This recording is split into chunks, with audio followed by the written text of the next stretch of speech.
Hello. You are listening to the Grieving Parents Sharing Hope podcast. We are here to walk with parents on their unwanted journey of child loss, guiding them to a place of hope, light, and purpose, not in spite of their child's death, but as a way to honor his or her life. And now, here is your host, author, speaker, and bereaved parent, Laura Deal. Hi, thank you for joining me today, especially during such a busy and rough time of year. Before we get into today's topic, I want to say thank you to Carol Renfro, who was also a guest on episode number 311, for sponsoring today's episode in honor of her son, Jeff Free. Carol was 16 when she had her son and named him Jeff Free, 2 words, Jeff-Free, and most people knew him by the name Free. He was never married and had no children. He loved to study, and religion was his favorite subject. He kept journals beginning at 8 years old that included his thoughts and feelings on his studies and also his personal goals. This continued for his entire life. He was a genius with an IQ of 168. Free was in the Navy for about a year with a general discharge. He was also an ordained minister and a college graduate with a bachelor's degree in science. He wanted to become a doctor. Free's life ended too soon at the age of 33 and is greatly missed by many. Thank you, Carol, for sponsoring today's episode in honor and memory of your son, Jeff Free. The holiday season can be brutal. It can feel almost unbearable, especially when the world around you seems to carry on with dancing and lights and laughter and celebrations. Grief can feel so heavy, isolating, even suffocating. Today, I want to share some gifts you can give yourself while grieving during the holidays. These are gentle ideas drawn from wisdom and compassion and real experience. Now, maybe you'll take one or maybe several and let them carry you day by day or even hour by hour through this holiday season. If this is your first Christmas season after losing a child, that first round, Christmas, Thanksgiving, birthdays, the turning of the year can feel like a blur of pain. I can also remember feeling panicky, thinking about the calendar flipping to a new year because I wasn't ready to leave behind the year she died. I felt like I was leaving her behind. I wasn't ready to move on. I wanted time to stop. Most of us, those first several years, and I mean even 5 to 10 years, we just want to skip all the end of the year holidays. We want to go to sleep and wake up when it's over. Maybe we don't even want to wake up at all, right? Now, of course, that's because of our own pain. And most of us continue as well as we can for our other children, maybe our grandchildren and the family around us. And there are moments we can enjoy, but that undercurrent of pain and sadness just seems to come right back. It can also feel like salt on a wound. The emptiness and the reminders, the songs, the decorations, the traditions, all of that just feels like a slap in the face reminder, doesn't it? But grief doesn't just go away just because of the ones we love who are still here, and that's okay. What's important is that in the middle of that pain, you allow yourself permission to feel, permission to grieve, permission to remember, and permission to just be in the middle of all of this. And even more than that, permission to do what you need to do to make it through. So let's talk about some simple, tender gifts that you can give yourself this holiday season. Ways you can take care of yourself in a special, needed way. The first one I want to talk about is listening to music. Now, I know that's hard for some of you.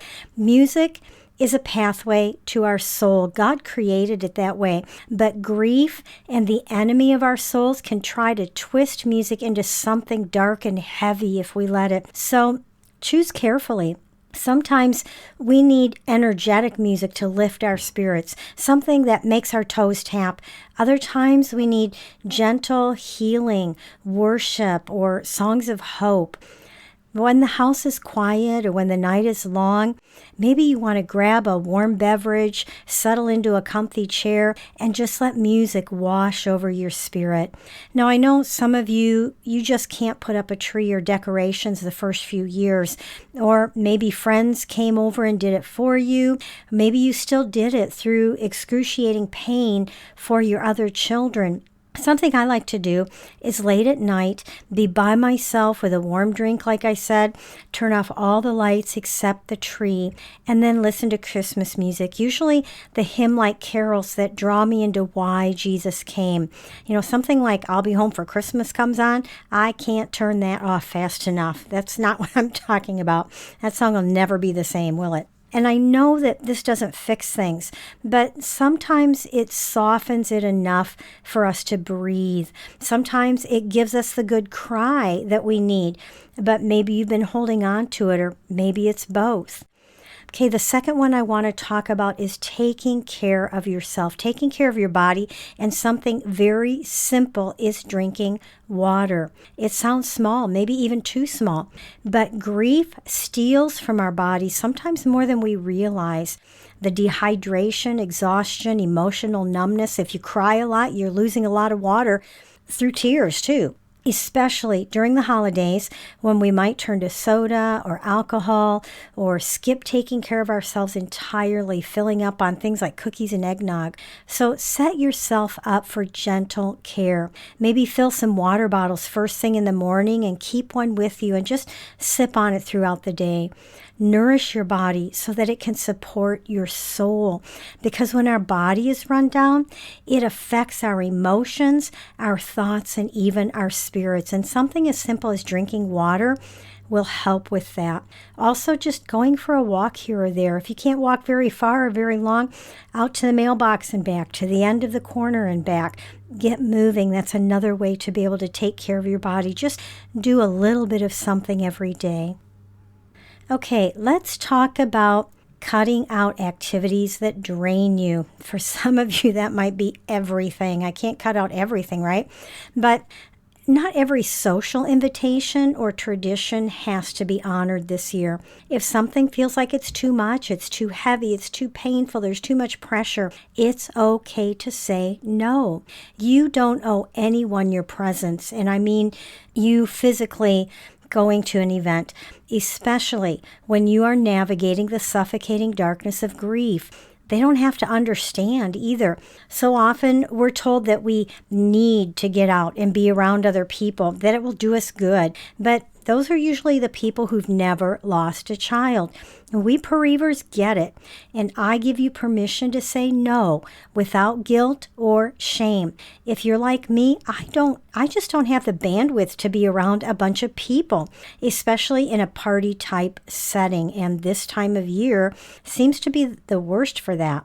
Even if the thought of going to a church service, maybe a holiday party, a community gathering, drains you instead of bringing you comfort, let yourself skip it. If you were healing from a surgery or some sort of accident and you were in a wheelchair or on crutches, people would excuse you from attending these events if you said you just weren't up to it. But the thing is, you are in an emotional wheelchair. You're walking on pain in your soul crutches. And this is recovery. This is grief. You don't have to be on for everybody else's expectations, even though they can't physically see your painful, traumatic injuries. Now, another thing is to treat yourself. Literally, pamper yourself. Some of you may feel like you feel so guilty. You feel like you had a part in what happened to your child. I should have done more. I should have realized. I should have, if I would have done this or would not have done that, or would have noticed this or would have stopped that, or wouldn't have made this decision. I have a friend that says, stop shoulding on yourself. You've got to let that go. Jesus paid the price for that. He didn't just pay price for sin. He paid a price for guilt and shame, a very high price, I might add. And it's okay to pamper yourself. This might look like a massage or a pedicure. How about taking yourself to a special performance or a show? If you don't have the finances to do something like that, just give yourself permission to rest. Take a warm bath with some Epsom salts, a nice bubble bath. with lit candles and maybe some soft music, or maybe some hot chocolate and curling up in a cozy blanket and reading a good book. These acts are not frivolous. They're necessary. They send messages to your brain and your body that you are worthy of care. You are worthy of rest. Your grief matters, especially if those around you don't seem to understand your need for it. And then the last thing I want to talk about here is giving yourself grace. Maybe for you, the holiday season needs to be less about doing and more about being. Being quiet, being still, being gentle with yourself. Light that candle, pour a bath, let yourself melt into a moment of rest, because the grief, it'll still be there when you're done with this time of rest and pampering or taking care of yourself. Taking a pause from the worst of the pain to take care of yourself will help you get through the holiday season. Now, we also know that holiday traditions can be very painful, especially when they're tied to memories of the child you lost, the tree, the decorations, the family dinner. When everything around you screams celebration, the absence of your child seems to scream back even louder. So, here's something you can do. Change one of your traditions. Choose something familiar and meaningful and just reimagine it. Maybe instead of a fresh Christmas tree that you have to toss when the season is over, just that whole feeling of getting rid of something like that. As weird as it may sound to other people, we get it, right? Maybe this year you buy an artificial tree that lasts beyond the season. Maybe you tweak who shops, who decorates, or who hosts. Maybe you let go of putting on a big show this year. You just can't do it, and you tell people, I can't do it this year. And instead, choose quiet or go out to eat for your Christmas dinner. Hey, did you know that Chinese restaurants are usually open on Christmas Day? They are, most of them. Or maybe you create a new tradition that honors your child. Invite your family or loved ones to come prepared with a memory to share, a story, a smile, a laugh. And the laughter helps carry the pain for a moment. Funny stories are powerful. They remind us our child really lived, and they really laughed, and they really loved, and they brought other people joy and happiness. This is about making space for what's real and letting them have a place at the table that feels so very empty. Now, I'm going to put a link in the show notes where you can go to find several more ideas for bringing your child into some of the holiday celebrations when you're gathered with your family. Another gift you can give yourself is to buy a journal or a notebook and write to your child over the holidays. Describe what you're doing, the lights, the decorations, the smells, the music. Share updates on your life. Tell them how much you miss them. Maybe even rage a little bit and maybe even cry. Tears are cleansing. Writing is a conversation with your heart and with your child. Letting yourself feel, remembering, honoring. It's a way to talk to them, and it's a way to say things that maybe you can't put into words, but you can write it from your heart. Also, consider doing one thing that you used to enjoy with your child. Maybe that's too hard to do the first year, but maybe you're 2, 3, 4 years into this and you're ready to do something like this. Baking their favorite cookie, you haven't been able to do that. The decorating, watching a favorite movie that was their favorite movie, or reading a certain book.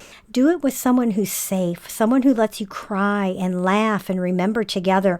Let the familiar smells, the touches, the sounds, they're going to bring grief, yes, but let them also bring warm memories and maybe even a flicker of comfort. But if you can't do that, that's okay, because I know at the beginning those memories bring more of a stabbing pain than they bring comfort. So if that's where you are right now, that's okay. But just know that you will get to a point where the memories start warming your heart instead of stabbing your heart. And now, after saying, like I did a few minutes ago, that it's okay to decline invitations or going to places with a lot of people that will drain you even more, I also want to say that going through grief isn't meant to be a solo journey. Even if you don't feel like being around others, especially if you don't feel like explaining how the holidays hurt and how everything you see and hear reminds you of who's not here. Pushing through the isolation matters. I spent more than 2 years avoiding groups of grieving parents. Now, I didn't know of any groups around here, but I didn't want to be around people who were a mess like me. But when I finally stepped in, I found acceptance and understanding. People who got it. I didn't have to apologize for crying or laughing. I didn't have to explain myself. It turned out to be wonderful to be around people who were a mess like me. And when grief pushes you towards, I can do this by myself, I want to encourage you to reach out, even if it's just to one person, even if it's painful. Let someone walk with you. You can still do it your own way, but let those who have been on this unwanted journey for a while give you glimmers of hope that it won't always be this way. Now, I want to touch briefly on gratitude. Now, don't turn me off here. You may have heard that gratitude means that you're over it, that being thankful means that the grief is gone, that faith, trust, healing, it means you don't hurt anymore, and that is just not true. Not for most of us, not for me.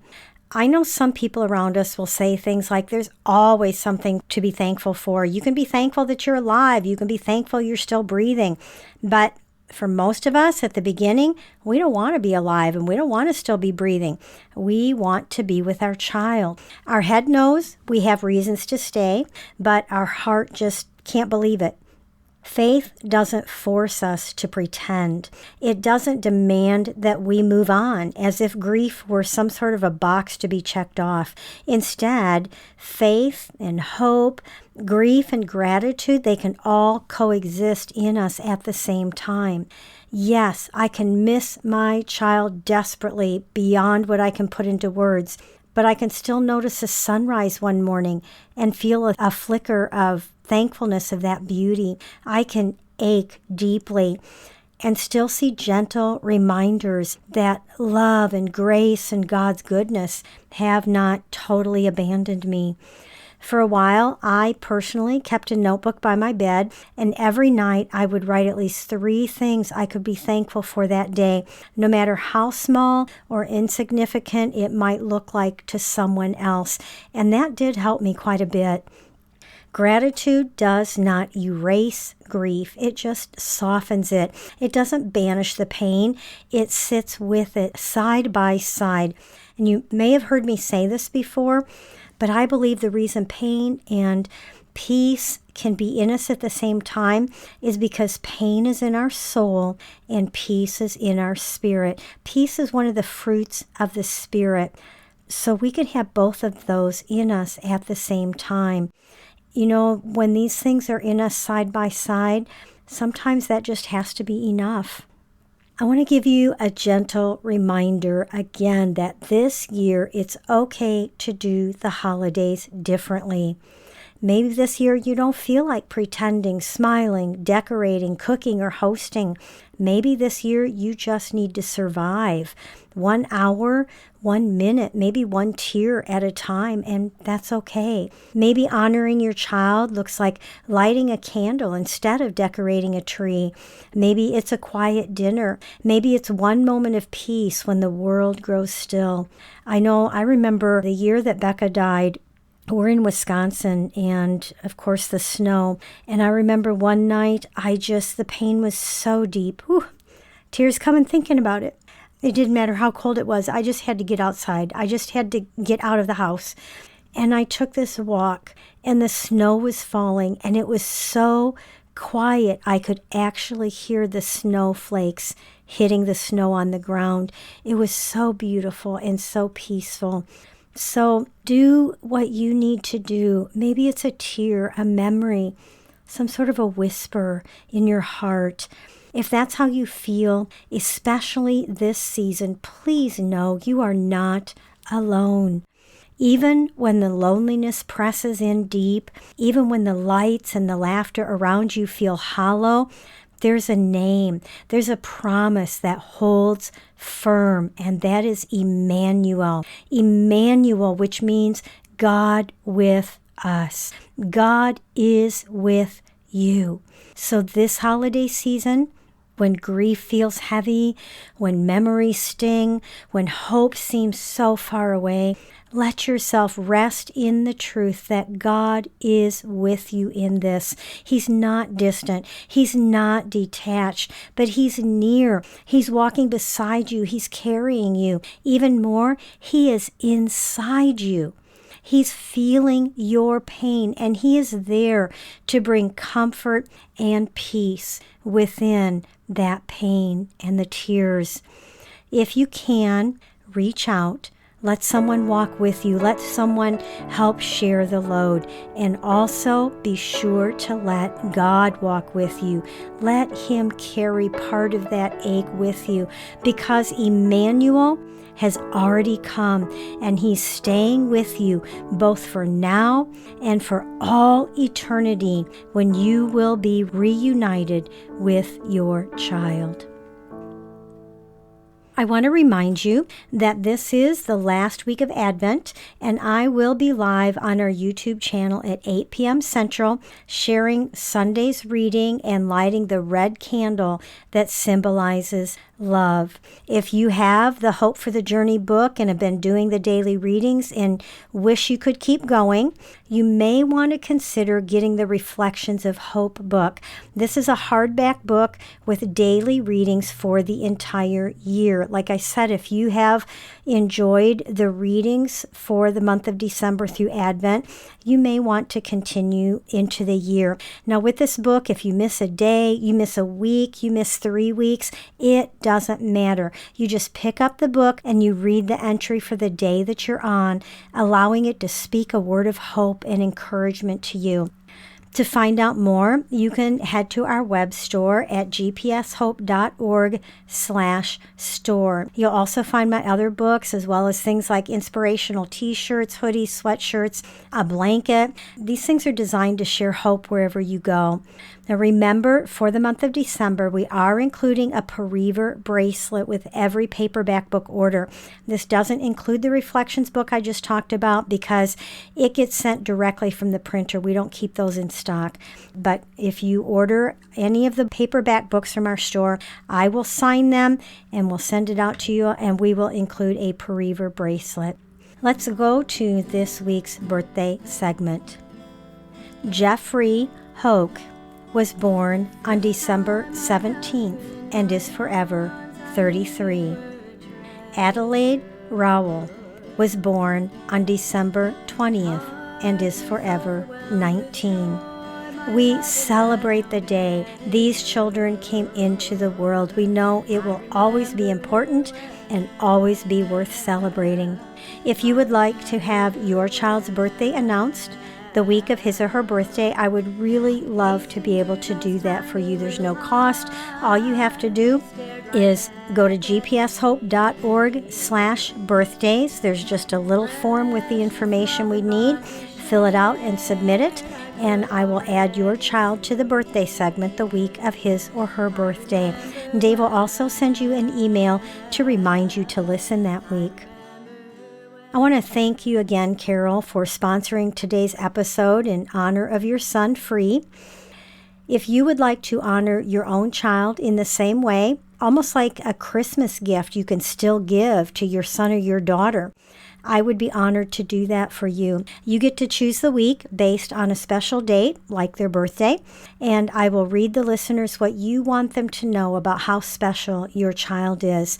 Now, sponsoring an episode is only $50. You can do that by going to gpshope.org/sponsor podcast. Now, I'll put a link to everything I've mentioned in the show notes. I want to thank you for listening today. If this podcast resonated for you, if you feel seen, heard, or even just a little less alone, I'm honored and I'm just so glad for that. And maybe if you know someone who could be helped by this, you could share it with them.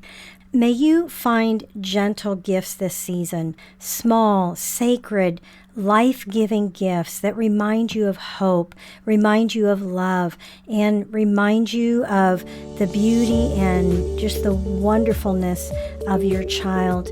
I hope you will be joining me again next week. And until then, remember to hold on.